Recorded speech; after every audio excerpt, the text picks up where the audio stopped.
You can't do hold in the same way as you have the commercial airliners, right? Exactly. So Yeah. so we have to so Hold we're patterns. I starting hate with hold ground patterns delays. anyway. So thanks for that.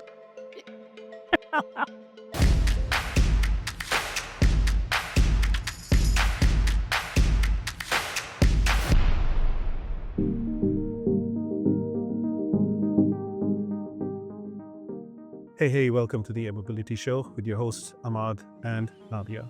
Hey Nadia, today we are very excited. We have a little bit of a break, and we are coming back after the summer, and we have been talking about advanced air mobility, AI, and all the application of these things for a long time. And the paradigm shifts in the new era of flight is what we've been tapping into on our show. And NASA is defining the advanced air mobility as an air transportation system that moves people and cargo between places previously not served or underserved by aviation, using this revolutionary new aircraft that is only now becoming possible. And what is making it so groundbreaking is the convergence of three major technological shifts: the electrification, distributed propulsion, and autonomy. And these aren't just buzzwords, these are the engines that are driving a completely new way of thinking about air transport. And we're trying to unlock those possibilities at our show, and I'm very excited about today. Yeah, me too. So, let's bringing the originators of the conversation. We have some exciting guests today, Cate. Karen is working with NASA, and I would let you introduce yourself rather than me trying to ramble on. Hey, thank you so much for having me on. Yeah, my name is Karen Cate. I am the project manager for Air Mobility Pathfinders, which is a project here at NASA, which is looking at how we would integrate urban air mobility vehicles, this new technology, electric vertical and takeoff and landing aircraft, into the national airspace safely. And how we are doing this is that we are working with industry to understand how they envision that they will be able to conduct operations and where they would want to do this.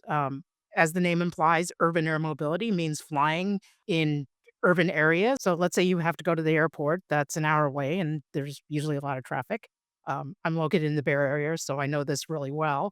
And so maybe instead of, the hour and a half to 2 hours it may take me to get to the airport, maybe I can do it in 20 minutes by taking an aircraft. There's a lot of things that we have to do to ensure that this type of operation can happen safely. And how do we make sure that it doesn't impact current commercial transport? How do we make sure that we're doing it in such a way that the general public sees this as a benefit and not as a nuisance?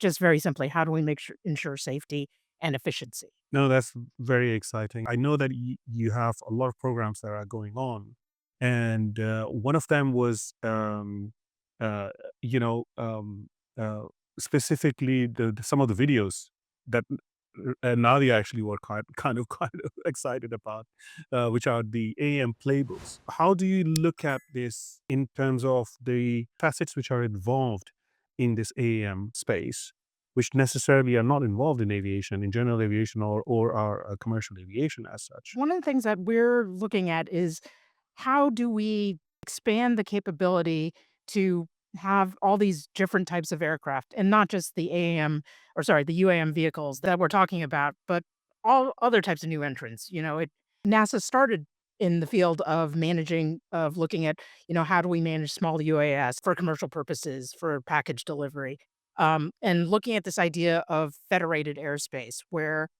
we're giving more responsibility to the operator, to work cooperatively with other operators in order to assure safety and safe operations and safe spacing, but at the same time, efficient operations. And so we're kind of building on top of that idea is that, we certainly have an air traffic control system that is, while it is very safe, it is also, we don't want to increase people's workload.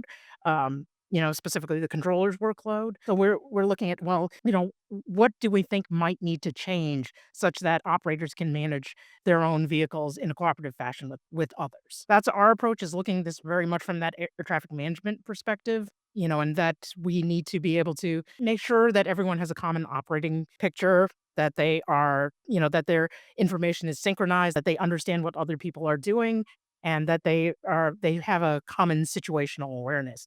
And so we're really trying to change that paradigm of, just a single controller, but rather sharing responsibility across all the actors in the system. NASA is collaborating with quite a big number of companies conducting research in this area. I've been reading that you're partnering with over 40 organizations on the research. How do you work with the partners, and what is the goal of such collaboration? So a lot of these, a lot of the different our industry partners have, they're coming in with a lot of novel ideas. There's, some of them are looking at more autonomous vehicles. Some of them are starting with more, a traditional piloted vehicle. But many of them view operations at scale, probably at some higher level of automation in the aircraft. So now we're looking at the possibility of having a lot of different levels of autonomy potentially operating in the same area. When we get to scale, when we anticipate there being a lot of these types of aircraft and all with different equipage, we're going to have to figure out how do they operate together, because they're kind of flying under different rules and different assumptions. And so this is the reason why we're working with so many different companies, because one, we want to understand what's kind of the breadth of possible concepts of usage that they have. How do they see themselves flying? And then from there, we have to figure out, okay, what are the things that they have in common? What are the things that are really different?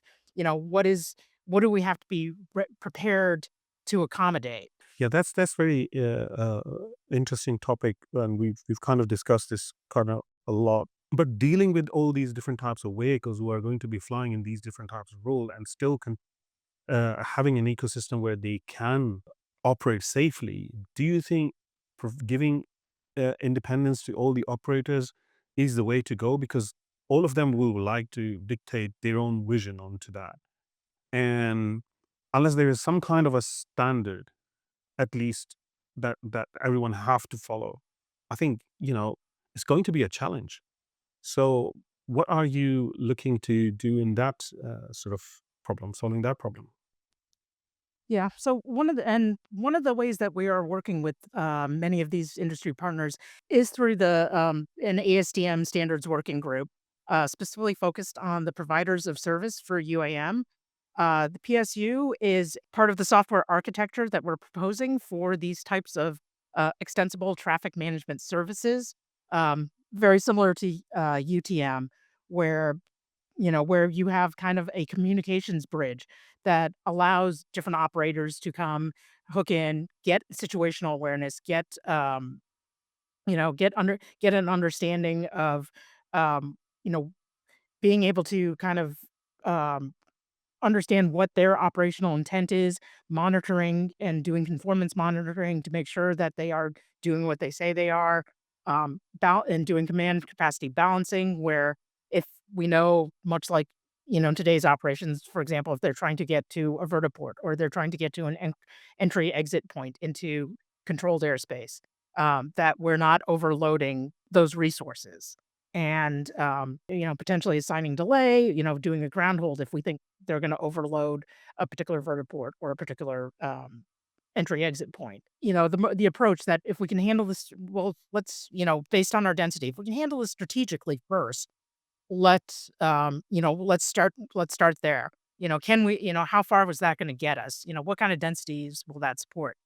In the meanwhile, we're continuing research to, like, look at options about, well, okay, what are other things can we do to help maintain separation? What about speed control and advisories that those aircraft are gonna have to meet? Understanding that there's gonna be complexities, like we said, with mixed equipage, the more autonomous they are, then now we have to worry, well, okay, now we have to worry about, is there gonna be a delay because you have to send a signal up to the aircraft? It's not like I suppose, there will be a learning process where we go through the Yeah. phases of adopting and learning and changing and and also I think at one point, because at the moment, the way we I look at it is that we're focused on origination and destination, and we are envisaging, similar kind of, what we already know, which comes from the aviation world, which is very fixed rooted and fixed times and fixed this and that. It's scheduled.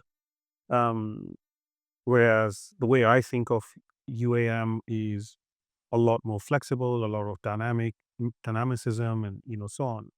But I think before we get to that, we have to start somewhere, and that requires some level of coordination, which you are um, referring to. Um, Okay.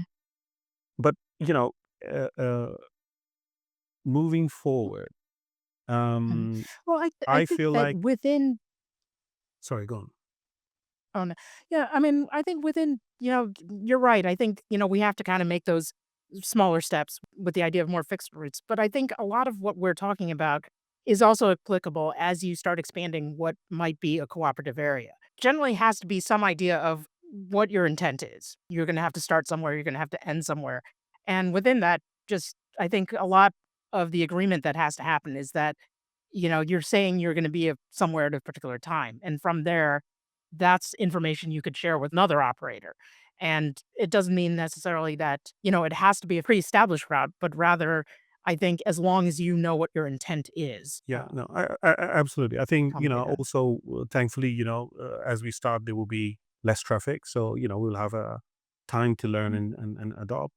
And, just thinking about that, moving from, source to your origination to destination, and then vehicles flying. You mentioned something which was one of the points that kept sticking in my brain when I was writing my own paper: CNS and situational awareness. So if you look at it as a pilot's perspective, if I look at myself when I'm flying, I have a mental picture of what's happening around me in the airspace. And you have the air traffic controller who's manually managing. And if you look at the technology that exists right now that aid with these kind of situational awareness and so on, the radar, the ADSP, they have been around for a while. They've done their job very well, but in a close quarter, and I know that you already have also done some research around the impact of failure in the urban canyon and build up areas and, highly complex multilateral traffic moving around. What is your view in how we can improve that problem? Because I think trying to enforce the same technology that works for commercial aviation in the urban canyon and for the smaller vehicles and for the, we want to bring it and make it more cheaper, make it more accessible. That's the whole idea. Not only just, becomes a fancy, expensive thing for rich people, then, we'll have to kind of break that norm as well and think about outside of the box. Is there something that is happening in the industry that you're talking to some people who are thinking about that? We're exploring different areas, like in terms of communication. We just ran an experiment looking at the viability of using, 5G cellular um, for communication. Um, we're We should have a report coming out for that this year. There's a lot of possible things we could study, and so this is one of those areas where um, I think we could be investing more. Our focus right now has been on, or my project, I should say, has been focused a little bit more on the midterm, what the FAA is calling the midterm operations, like so higher density, higher throughput, and so right now our primary focus has been more on what are the possibilities of ways we could manage that airspace? But we do understand that, there's all these supporting technologies that have to be researched in order to support any of those topics. I just wanted to also ask you about, do you have ever done some work in the 4D trajectory predictions and traditional aviation and so on? So, how do you see that applied in the AM vehicles, and how do you think that study benefits from what AM wants to achieve, at least in the midterm, short term? Yeah, actually, my background was was heavily involved in doing 4D trajectory synthesis and prediction for traditional air traffic control. That is actually an area that that I worked on for a long period of time with some of the NASA tools that have since been deployed, including the traffic management advisor now, which is now evolved into TBFM. I think that one of the things that is really exciting about the ability to share trajectories is that there it's really the basis of all the tools that we are using for separation. But ultimately, we know that if someone is sharing a trajectory, we're assuming that they are still actually actively controlling such that they will be able to achieve their intent. And Mm, so I think it's still going to be really important that we be able to do conformance monitoring to make sure that all the real world uncertainties and how they may affect an intent. Can the aircraft itself recover from them? But the more accuracy we can get from that shared intent, I think the more powerful our tools could be. For yeah. So for the separation and situational awareness, considering the 4D trajectory prediction and so on, have you considered, because this is an idea that I have been thinking about, and you mentioned 5G. Have you considered uh, peer-to-peer communication where vehicles can share this data and sort of a little bit of edge AI agentic approach, maybe? Uh, Mhm. because I'm an AI geek, I think about where I can implement AI, so I'm just kind of bringing it in. Maybe I'm forcing it, but what's your view? What do you think about that kind of concept? So much of the goal of the PSU is, which is communicating at the operator level rather than like the individual vehicle level. We assume that it's going to go through the operator, and the whole goal of the PSU is to be kind of that communication bridge, such that you can share that, the intent information, not necessarily the 4D, the full 4D trajectory, but certainly operational intent. When they intend to be at specific At what points. point? Yeah, yeah. With multiple operators in operating in the same airspace. And I think we're trying to see how far that concept will take us. Um, but yes, at some point, I think you're going to have more. We're going to especially as we wander into the As the tactical. density increase, well, or vehicles in the air, it will have to, because Yeah. this is what I've been thinking about it. Because what you're saying is pretty much more close to the traditional air traffic Yeah. management. Like I know in the US you have FAA, but in Europe we have multiple ANSPs. Multiple countries have their own ANSP, but we have an organization called Eurocontrol, which is kind of a European wide. It's an international organization. They have some countries which are outside of the Europe. They do, but the data is then centralized there and then provided to all the operators, airports, ANSPs, airlines, etc. But the challenge I see there is that a lot of that is an intent, and then you don't know when you can actually execute that intent. There's no real time. Every time there is a real time impact on timelines or trajectory or something, uh, it's kind of creating an impact on everything that surrounds it, right? So, which can create knock on effect, delays in left, right, and center. This is why I was thinking about sort of that approach, but the milestones that are required in your way, in your view, and what NASA is working on is, you think that what we are planning at the moment for the operational, is it limited to a level or a number of vehicles or a number of, or a region size that you're looking at?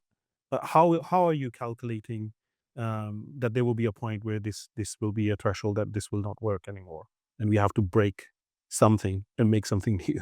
I think one thing will be, just as you're looking at, as you're looking at the levels of delays, obviously, we're right now we're using ground hold as the easiest way Yeah, to makes generate sense. delays, which because then we don't have to worry about, well, okay, if we're doing ground hold, then we don't have to worry about aircraft performance. We don't have to worry if we don't want to put someone in holding if they're going to Battery have. capacity. You can't do hold in the same way as you have the commercial airliners, right?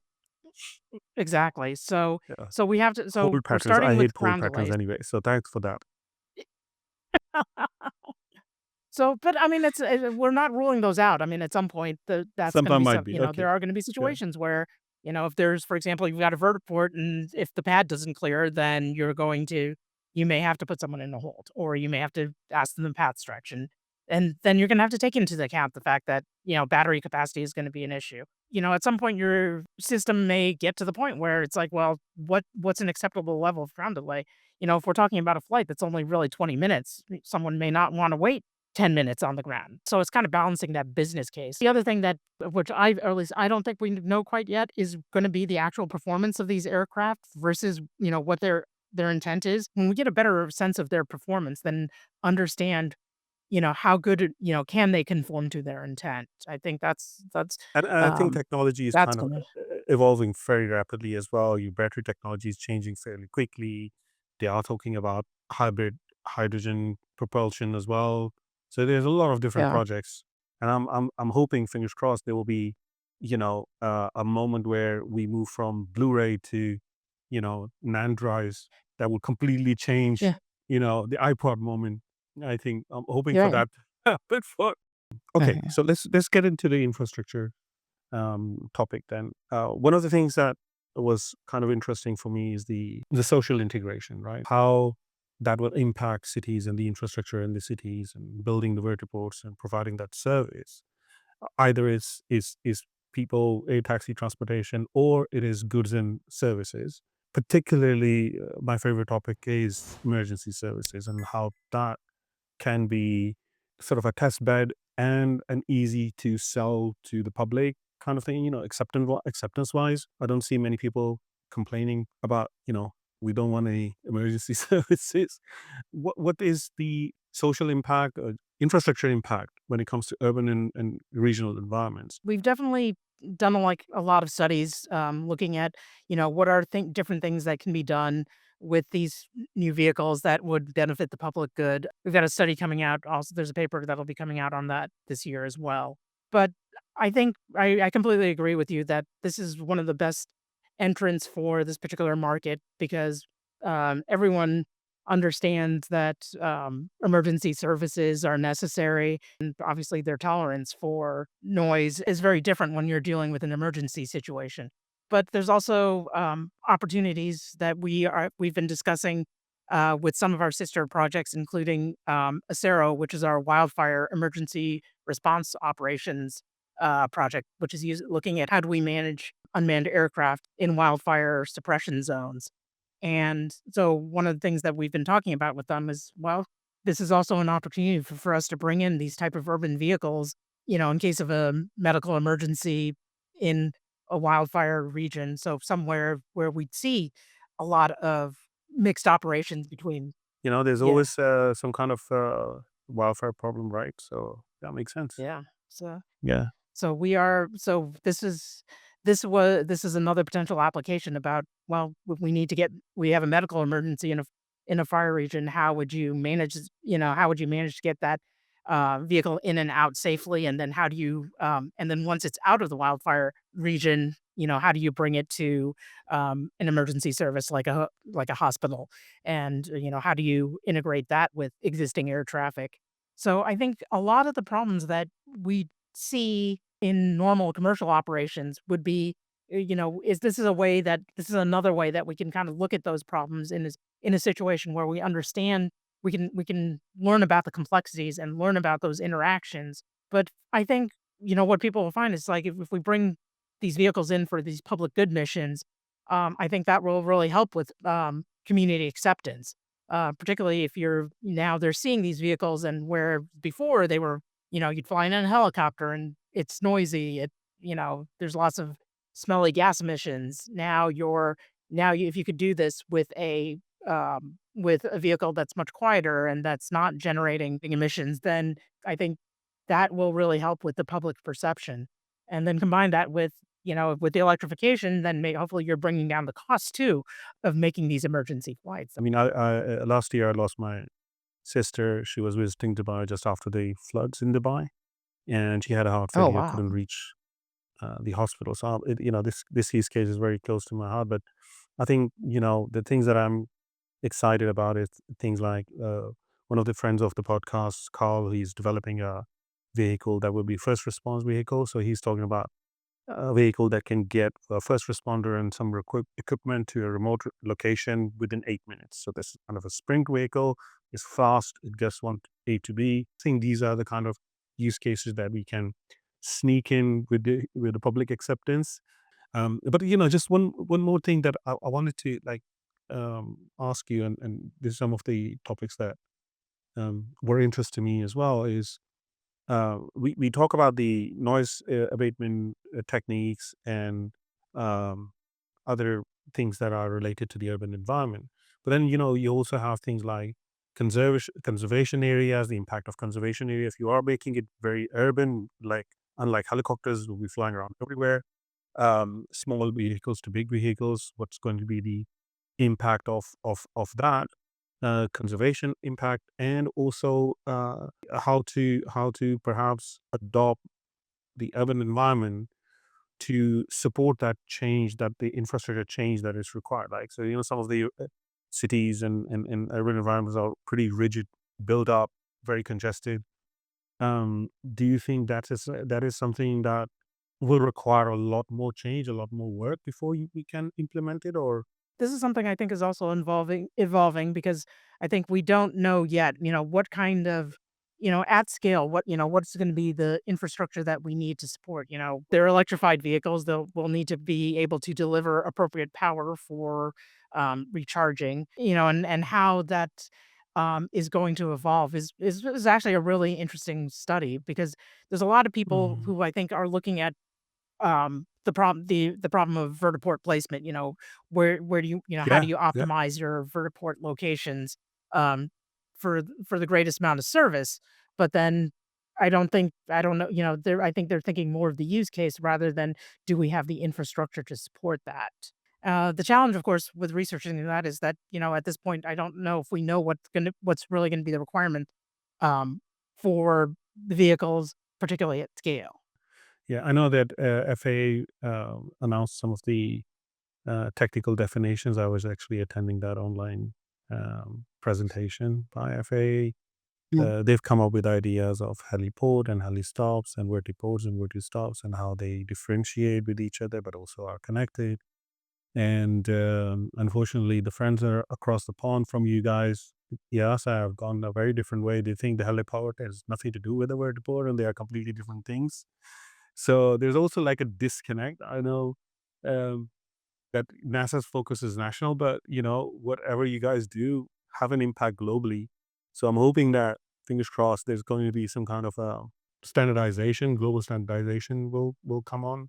And in Mhm. fact, we me and Nadia, we started an organization, a nonprofit, specifically focusing all the questions that we are talking about right now, calling it Open AAM. So I think some coordinated efforts like this, understanding all these facets of AAM industry. But what do you think about the enormous sort of breadth of facets that are involved? And do you think there is some effort needed to coordinate that kind of work in these areas? That is one of the things that we have been working on with, the FAA is kind of asking that question, and but like you said, it's an enormous problem, and there's so many parts that it's very hard for, like, one organization to Exactly. address Yeah. all Yeah. of it. So, in our case, we're focusing on the traffic management part of it, and I think right now it's because, the vehicle and the industry is so nascent, we I think the best thing we can do is leverage what we have learned from conventional aircraft, that we at least well, we may not know the answers to these things right now, but at least we do know that these are things we are going to have to address. This is why we're working with as many industry partners as we are, is because, yeah, we can't do it all, but hopefully we can serve as an organization that can make those connections between industry partners such that we're addressing these. And honestly, we started the podcast exactly the same reason. The idea is to just trigger the conversation, get people start talking about it, so there is more education in the industry. And I think on that topic, Ahmad, something that I wanted to ask Karen about is, as you've mentioned, you've been thinking about this concept, and a lot of other organizations, either individually or jointly, have been coming up with different ideas and solutions. And for example, when we attended the Airspace World in Lisbon in May, uh, there was a presentation about the concept of operations that would unify the urban traffic management with the conventional air traffic management, the ATM, UTM, and the coexistence, and they have this pathway into the future that they're working together with ICAO. And that was such a fantastic discussion. I think a lot of the ANSPs have been listening proactively with their conservative mindset as well. But I think what is important is kind of understand the unification scheme of the future, how all of the countries will be working on bringing together the all the efforts to kind of make one system work in every country in the same exact way as we're looking at it. And I know this is just the early days, but I think has been talking about the industry partnership and scaling 2030. Cat's caught up by Kanzo talks about 2050. But Karen, what is in your opinion kind of the missing piece of the puzzle here? So yeah, so one of the things that NASA is working on is this concept of Sky for All, which is the far term evolution, where you can have ubiquitous operations, where people can basically go anywhere. How would you communicate? I think this is just Kieran speaking. The challenge with that is that well, first getting everyone to this kind of the same reference point that we're all that idea of talking the same language, that when we talk about a 4D trajectory, that can actually mean different things to different people. So I think, one of the biggest things is getting everyone on the same language so that we're consistent. We need to make sure that everyone's on the same page and that they're connecting, that we're kind of coming up with that common language. Yeah, and I think some education will be needed because I already see people who are working on solution development for advanced air mobility, people who are working on, for example, goods and material transport for warehouses and logistics point of view. They are really not concerned about what happens in the UAM environment. That is something that, organizations like NASA can really influence on a much larger scale. That collaboration is, I think, going to be the key, right? Yeah. And that's one of the reasons why NASA's involved in that, is that we're somewhat uniquely positioned, that we're not Yeah. trying to make a specific use case happen. Yeah, exactly. That's Yeah. not, we can take that step back and say, okay, we need to consider all these different use cases and how would they be integrated and what are those commonalities. But at the same time, how do we make sure that everyone understand, give them that kind of, like you said, that kind of framework within which they fit, their use cases accommodated, but give them, the opportunity to have that awareness of how they might have to interact with other operators with different use cases, different priorities, and in fact, different modes of operation. What would change about if you're primarily focused on moving freight, well, Mm. understand you may not have that level of safety requirement that a passenger carrying vehicle Yeah. has, but there's still, you still need to be able to accommodate, the system has to accommodate all Yeah. those use Yeah. cases. Yeah, no, that's absolutely, So, and some of the infrastructure is shared, between the passenger and freight. So you're still going into the airport, and so far, you know, hydrogen filling stations yeah, cannot be established on the airports until we have some technology available that makes it much more safer than it is right now.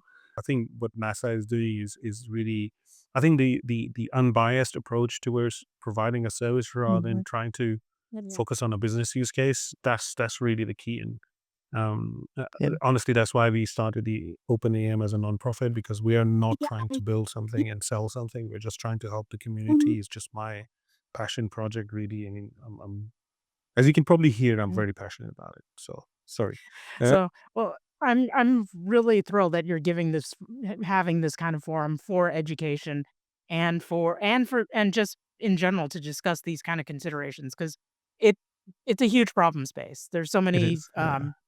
There's so many factors, and I think, it's an industry that's trying to happen very quickly, Yeah. and, the more opportunities we have to discuss this, then the Yeah. more we can hopefully see these problems before they exist, or before we have to Yeah. I mean, it's way better to be proactive and discuss this than it is to try to Yeah. fix it Yeah. afterwards. Well, So, the thing is that way I look at it, that AM baby is just born, and people are trying to make him run. So, need to develop the strength before you can do that. I think it's becoming, I think the industry is realizing that there's a lot of, that, you do have to crawl before you walk and you have to walk before you run. We can't always leap right into everything right away. Um, but on the other hand, it's really exciting. The momentum behind this industry is just really amazing. And I really see them, this really bringing this new paradigm of how we transport people from place to place is it's just incredibly exciting. So one of the topics that you guys that is really inspiring to you, I could talk a little bit about some of the work that we're doing in terms of how can we develop means of compliance for handling um, and for certification of autonomous systems. uh, we are one of it's some of the things that are very interesting that is generating some other studies with that particular round of work is understanding, we can improve handling qualities use with automation, but then there's kind of a question: what do we end up compromising in terms of situational awareness? That the relationship of autonomy. How do we make tasks simpler for the pilot, but then at the same time, what do we end up losing as a result of that? And are you talking with regards to the piloted or remotely piloted vehicle? In particular, this was actually a piloted study, though Mhm. I can actually see this application in other in just even in the remote case is that, when you become focused on your automation and the additional information that you're receiving, you can you may end up losing situational awareness that as a pilot you might otherwise have. We'll just do one quick sign off question, if you may. So, and that is for Karen to just give us your own personal perspective. So let's say tomorrow we have an eVTOL that's certified, is ready to fly. Would you would you take that vehicle somewhere? Would you fly? I would, because being part of this research effort and this environment, I'm seeing all the requirements that is required for certification for these aircraft. So when they're certified, we'll know that they've been tested, they're safe, and I'm really excited about this. I'm really excited about the idea that I could just walk around the corner and get in a vehicle and take it wherever I need to go. Maybe I need to get to the ball game.